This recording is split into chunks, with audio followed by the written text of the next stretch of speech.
All right, I want to say welcome to Mike Love to Lionheart Music Fest conversation. How's everything going? Oh, it's going great, man. Beautiful. Thanks for having Well, me. I'm glad that you're here, and we want to get right into it, right? And I wanted to ask, how did your pops introducing you to Bob Marley and Jimmy Cliff shape your musical journey? Oh man, growing up in Hawaii, it's there's a lot of reggae music around, and there was a lot of local reggae music. But hearing Bob and Jimmy Cliff in particular, you know, um, my dad listened to a lot of different music, and it was just always records on, and he was always playing music too. He's a musician as well and a songwriter. So he was playing, and him and my uncle would, they had gigs and stuff when they were younger. But so he was kind of exposing me to all this different kind of music. But you know, the thing that kind of stuck out to me, I think, at the very first, um, was like the ballads. Like hearing Bob do like "No Woman, No Cry," hearing Jimmy Cliff do "Many Rivers to Cross" is like these, you know reggae artists that were blending reggae music with like gospel and soul, and just hearing like those two guys in particular just so deeply spiritual in their approach. I think something about that from an early age in all the music that I listen to, that's kind of the thing that I listen to, that I go for. I don't listen to much music that's like kind of goofy or gimmicky or shallow. Like Yeah, I like yeah, music that gets down to the heart of things, that speaks about depth and truth and the spirit and love and all the emotion that we feel in this life. So yeah, that's really what got me into those guys early on. And of course, later on that led to discovering all of the deeper roots artists like the Abyssinians and the Congos and Izzy Vibes and all of that stuff. But yeah, that's started with Bob and Jimmy Cliff. that's a vibe. And I wanted to ask also, what drew you to classical music, and how has it influenced your sound and your approach to composition? Yeah, so the same thing. Like my parents introduced me to a lot of classical music. They loved a lot of classical music, and my grandpa, um, played a lot of classical piano. And every time we were over at my grandpa's house, they were always, playing classical music. He just loved classical music. And my parents took me to the Honolulu Symphony a bunch of times growing up. They kind of had like season tickets to the symphony. So anytime they could convince me to go out and sit through a symphony, they would take me. And at the time it was like, it, it could be monotonous to sit through a 2 hour symphony for like a little kid. But I appreciate the depth of that, just the melody and rhythm and structure of all of those compositions that I was exposed to at an early age. And I took classical piano lessons as a kid, which taught me how to read music and write music, which is still something that I use to this day with the super talented musicians in my band, that I could just write out parts for, and they could just read them down and play them, sight reading. So like all those skills kind of from classical music still come in. And I think, the element, especially of that in my music, is that, most reggae music you hear, um, it's very meditative. There's, really one rhythm, and it stays in the same, Facts. kind of in the same dynamic, in the same chordal structure, throughout the whole song, All which I right. love about reggae music. But I'm not going to do the same thing that was already, created in the '70s in Jamaica. It'd be pointless for me to try and do that, because it's already been done in the best possible way it could ever be done. And so I think, in my music, that element of the kind of journey that a classical symphony would take you on is kind of, uh, where I sort of take reggae music, and with a lot of different changes and movements. And of course, other bands have done that far before me. Steel Pulse is a great example of it. There was a lot of that in the UK scene with Steel Pulse and Oswald doing more like, bigger arrangements and kind of taking you on these, wild dub journeys and stuff. And that, really appeals to and has influenced me a lot over the years as well. I think also, from that classical influence, and probably some of those guys, had the same thing where they grew up, with classical music in the household too, I'm sure. And I'm listening to you, and I listen to you speak. I get a deeper understanding. I've interviewed many reggae artists, and I always hear the same story in regards to really growing up around the music, right? Being Mhm. saturated in the music. Now, I Yeah. wanted to ask, right? Your grandfather was a gospel composer, right? Hmm. A folk rock artist. Now, how did that impact you? Because I know we spoke about the classical music, but you still have a natural approach to music. It's not too technical. So how did you balance everything, having this exposure here to a very technical music, but when you present your music, it has still that natural spiritual vibe to it.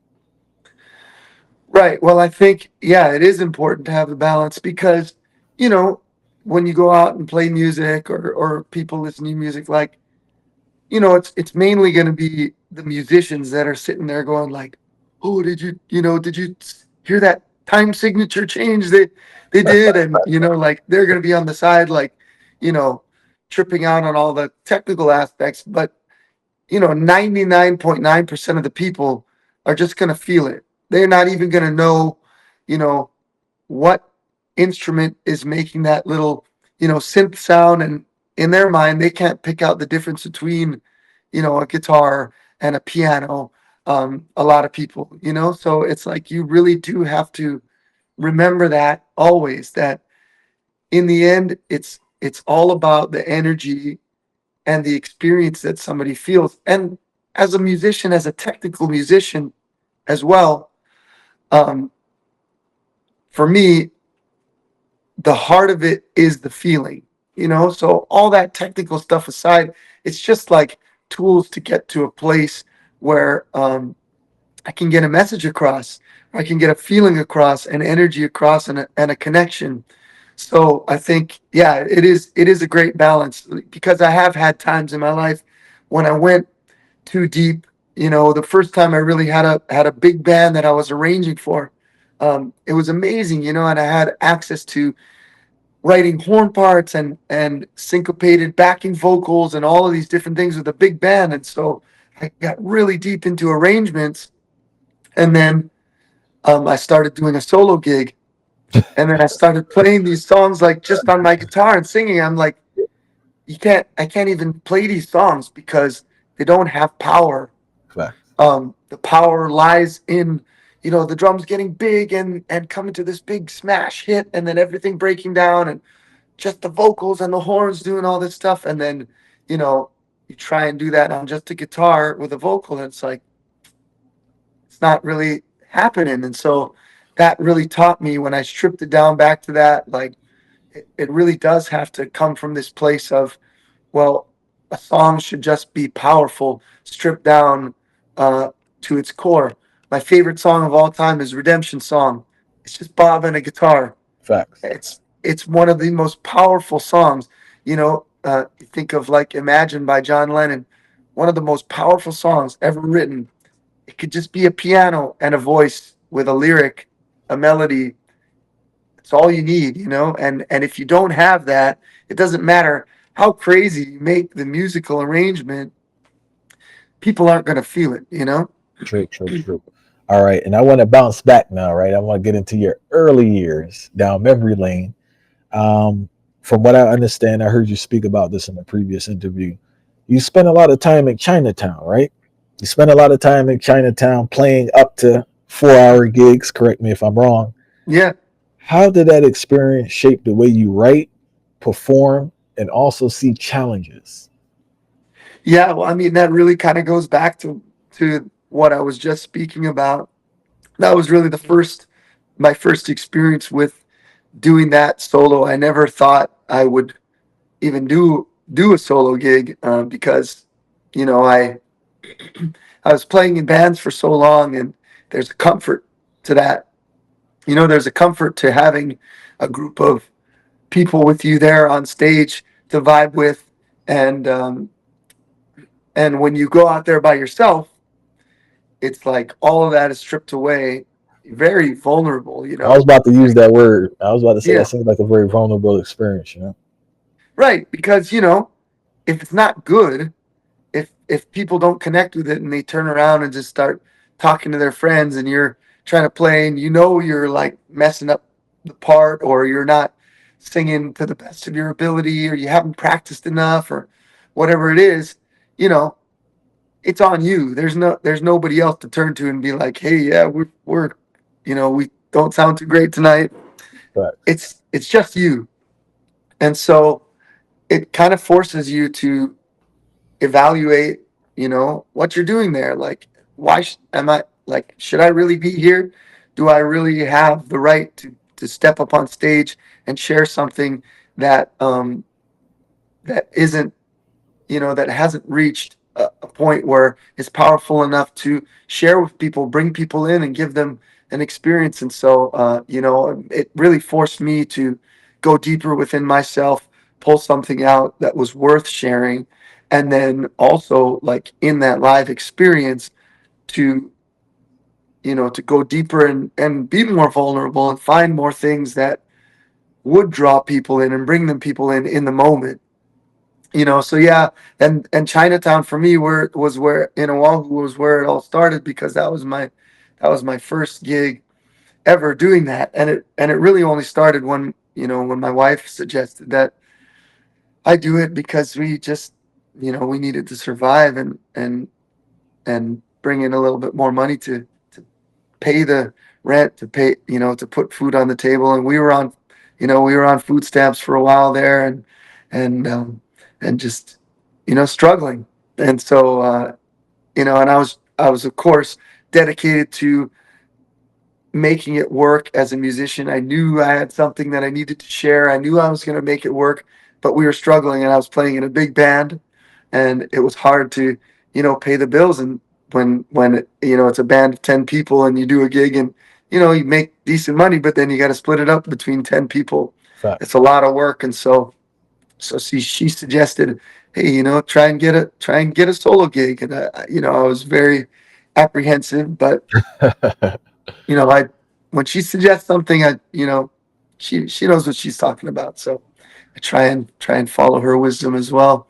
And yeah, and it was really the greatest thing that could ever have happened for me musically, because yeah, it exposed me to all that idea that, yeah, you should be able to do it. You should be, and being able to do it by yourself really fully strengthens how you interact in a band, because when you have that confidence of knowing that, like, when I'm by myself, I sound good. I've got it down.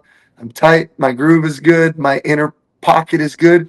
When I'm in a band, um, now having that experience, I know I'm aware of where I need to sit in the band, and I can hear if somebody else is out. So as a band leader, I'm going to the keyboard player, like, hey, your bubble is a bit too laid back on this, or it's a bit too on top. And because I'm so comfortable in my own pocket and where I know everything should be, I can hear all those things and really kind of bring the glue of the band together as well.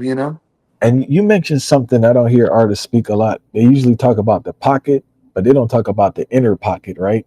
And I wanted to ask you, as you grow fame, praise, and all these things, being the type of music that you do, how do you stay balanced? And when do you have to check yourself to understand whereas fight, I'm just a vessel at the end of the day and not get too excited about the work? Yeah, I mean, it's always it's a constant practice, right? But I mean, yeah, at the end of the day, it's, none of this music comes from inside of me. All everything that is great, that's truly great about it, that's truly universal, comes from the Most High.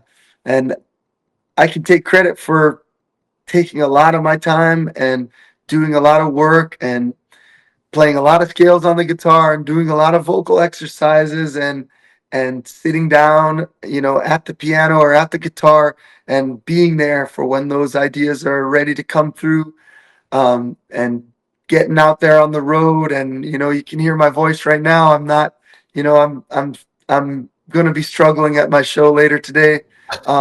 But I know, even in those situations, um, the energy comes through, and that's not my energy. I'm just making myself open to the energy of the Most High Jah, and we call that through, and the people feel that, and they open up to it, and it brings us all together as one. So, I think that part about it is really easy for me to understand because, people come to me after a show, Mike, that was an amazing performance. That was the greatest show I've ever been to, or something like that. Thank you so much for this music, you know. And I said, yeah, thank you. Thanks for being a part of it. And in my heart, all that praise is just going up to the Most High. And I've had some great elders that I've seen that have helped me to understand that from kind of from early on. So I'm thankful for that. I'm thankful for my grandpa, who was a pastor, who was a very humble man and an amazing musician. And I think from childhood, I really got that from him. My dad also, both of my parents are very humble people. They're both teachers, and um, yeah, I've just been surrounded by a lot of really, really amazing people that I've learned from. But still, I mean, I have an ego like anyone else. I have to, Facts, facts. I have to keep it in check always. And I'm always growing, always learning, and yeah, the balance is key because nothing's ever perfectly in balance. We live this life. It's like a pendulum, like a seesaw, and sometimes we go way out of balance, and we have to go like, wow, I'm like not taking care of myself. I'm not, I'm definitely not in a good mental place. I have to do the work and do my meditation and do all of the self work and the self reflection that I need to do to get in the right place because I consider this musical healing. And you can't be the most powerful healer that you can be if you haven't healed yourself. And so I'm always on that path, for myself and also for everyone else that because I feel this music as a responsibility to share. So I feel responsible to at all times try and be my best self possible. And it's like anyone, I struggle with all kinds of issues and stuff I got to work on. So yeah, always a journey. So you perform with some of the biggest names in music, period, Mhm. on all these big festivals, right? I wanted to ask you about a specific artist who I really always held them at a heights to their live performances. I'm pretty sure you think the same. What were some of the biggest takeaways you had while touring with Stephen Marley? Oh yeah, man. I mean, Steven is a he's just he's just a beautiful heart, um, and getting to tour with him and just from day one getting together with him and just feeling so loved and accepted by him. Bob is my ultimate number one musical influence. I know, probably most reggae artists will tell you that. Um, and Stephen really, he really carries the energy of his father. I mean, all the kids do, you know, but for me, Stephen really carries the energy of his father the most. Um, and so, like, kind of having his approval, I feel like is, in a way, it's kind of like having the approval of your greatest influence, which for me was was huge. It was a great it's been a great honor, and getting to know him. And like I said, he's got such a beautiful heart. He's got a very innocent and childlike energy, I would say. And that comes across when he performs. You know, I love when he's like, yeah, and he goes, yeah. you know, like it's like it to me. It's like when he does that, my my perception of that is like the yeah, like the lion, like his father, Yeah. and then he goes, yeah, and that's like him, you know, like the baby, you know. Facts, facts, facts. um, and I love that. Yeah, and his performances are so spiritual, man. Yeah. I toured with him with the full band, which was Yeah. amazing. But it was even better for me when The he did acoustic just vibe. the acoustic. Yeah, Yeah, it's a vibe, energy with the bingy yeah. and It's got. I mean, I'm like, you know, I feel like as I get older, this is the kind of music that I want to make, because I'm like I've been so fiery, and I'm a full fire sign. I'm a Aries sun and a moon, so like you see when I'm playing, it's like I'm just kind of, there's a fire burning in me, and it's like always just like, bursting out, and that's always kind of been, but as I get older, I feel like that, mm, you know, I'm settling more into the idea that like we don't always have to fight. We can just relax and let Babylon destroy itself. And the balance of all things, the balance of the Most High will always prevail. And so yeah, just seeing Stephen do that and just all of the Bingy stuff, just a very spiritual versions of the songs is like, yeah, this is a vibe, it's such a vibe. And and it's really great to just get together with Steven, and like every time after we're done, just talk with him, and he's just like, I like this show, I like this yeah, show, you and me together, because we do have, the same intention. And I, like you said, tour with so many artists, play yeah. with many different kinds of artists. um and yeah, Steven is someone that anytime he ever calls me to do a tour, I will always say yes, because I just have loved all of the chances I've got to share the stage with him, to get to know him, but to share that, kind of the evolution of the energy of that show over the night, every night. I just could really tell what an impact it was having on people night after night, and the healing that they're taking away from it, the inspiration that they're taking away from it is just beautiful. So yeah, so much love to Steven and the whole crew. Every single member of Steven's whole crew is just amazing, beautiful humans, and they're also loving to me. And yeah, that's all a part of it too. You're one of the headliners for the Lionheart Music Fest this year, right? Mm-hmm. And everyone I've interviewed speaks about Mike Love. All the other artists are looking forward to seeing you, and I'm pretty sure everyone else is looking forward to seeing you. What Yeah. should they expect from Mike Love at Lionheart Music Fest this year? Oh well, I guess the main thing that I would hope uh, for them to expect is the unexpected. You know, the beautiful thing about music, live music, is that it's never going to be the same thing twice. And for me, like, I'll never be one of these guys that like, can do music to tracks and all of that. Like, I understand, the necessity for that sometimes, but I'd rather, if everything broke down, I'd rather just like play. I think playing a show with just me and my guitar would be um,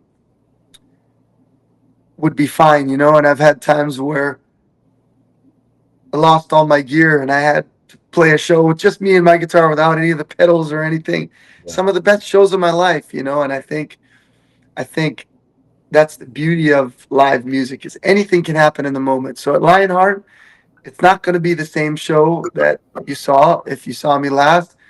And if you love that show and you are hoping to recreate that moment, it's not going to happen, but we're going to create a new moment, And the beauty of it is, the beauty of live music is, if you do it right, you include everyone, and that energy that everyone brings is going to create a different song than the last time, you know. And um and when people feel that they can be a part of it, they put their energy into it more and more, and the song evolves and it grows and it gains power, so that when we play it the next time, it's more powerful. So all the energy of the people that, I just played music for here in the islands, I'll bring that with me to New Jersey and share it with the people at Lionheart, and it'll be something a little different than the last time. So I hope that that's the main thing that people can expect. Yeah, it's just something a little different. Mike Love, thank you so much for your time, and everyone's looking forward to seeing your performance at Lionheart Music Fest 2025. Yeah, thank you, brother. I can't wait to do it. Can't wait to see all the family out there.